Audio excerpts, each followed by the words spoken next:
Magandang araw mga kabaksing. Soulsit na nga po ang bakbakan na magaganap bukas sa pagitan ng tinalo ni Ryan Garcia noon na si Oscar Duarte kontra sa tinalo naman ng ating pambato noon na si Mercito Hesta na si Jojo Diaz. Sa weigh-in kanina mga kabaksing ay tumimbang si Duarte ng 138 libras samantalang si Diaz ay 137.6 libras. Samantalang sa common event bukas mga kabaksing ay lalaban ang knockout artist na si Virgil Ortiz Jr. punta sa former title challenger na si Tomas Dolorme.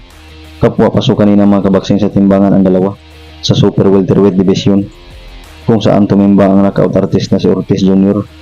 ng 155.6 libras samantalang ang Puerto Rican na si Tomas Dolorme ay tumimbang ng 154.6 libras. Si Virgil Ortiz mga kabaksing ay hawak ang napakatinding kartada na may perfect record itong 20 wins at 20 knockouts. Samantalang ang Puerto Rican na si Tomas Dolorme ay may kartadang 26 wins, 17 knockouts at may 6 na talo. Samantalang sa main event bukas mga kabaksing ay maglalaban ang dalawang former world champion na sina Jose Ramirez at Francis Barthelemy. Sa weigh-in kanina mga kabaksing ay tumimbang si Ramirez ng 141.8 libras samantalang si Barthelemy ay 142 libras. Si Jose Ramirez mga kabaksing ay may kartadang 28 wins, 18 knockouts at isang talo lamang. Itong kaysa isang talo ni Ramirez mga kabaksing, kung matatandaan natin, ay ito yung tinalo siya ni Josh Taylor noon sa kanilang unification fight. Samantalang si Barthelemy ay may kartadang 30 wins, 50 knockouts at dalawang talo lamang mga kabaksing.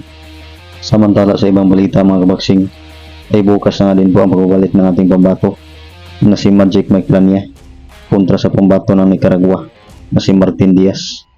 Sa weigh-in kanina mga kabaksing ay tumimbang ang ating pambato na si Plania ng 127.4 libras samantalang si Diaz ay tumimbang ng 126.4 libras. Ang ating pambato na si Plania mga kabaksing ay may kartadang 29 wins, 60 knockouts at may 4 na talo.